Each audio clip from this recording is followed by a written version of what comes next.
As we've been mentioning, the Nasdaq closing at a record high. Tech stocks continue to power on.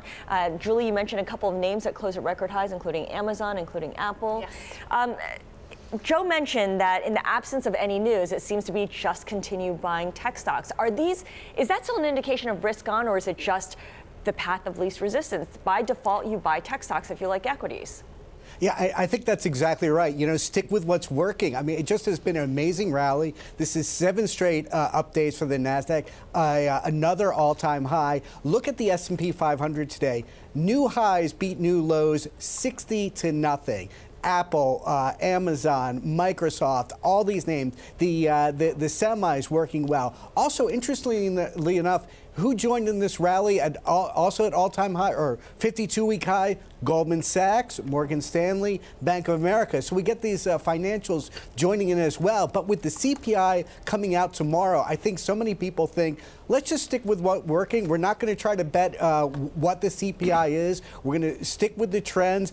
Remember the last CPI report, we saw some of the highest headline in years and some of the highest core in many, many years. So I think there's some, you know, we saw a little pullback from the broader market in the late afternoon. So that could be just a play. Let's just stick with tech, stick with what's working, and we'll ride that through the CPI report.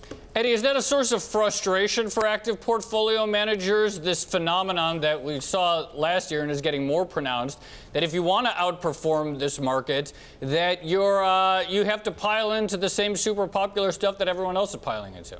Yeah, that's always a frustration when you get a very small group of names lifting the entire market. When you get just 4 or 5 stocks draining nearly everything. Since the beginning of 2007, about 15% of the entire market gain for the S&P 500 is due solely to Apple and Amazon.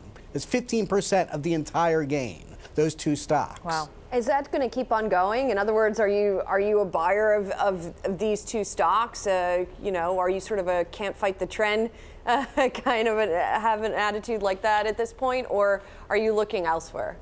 I'm looking elsewhere. I mean, the trend has gone on for a long time. Also, you look at the growth and value trend. That cycle's been going on for well over 10 years.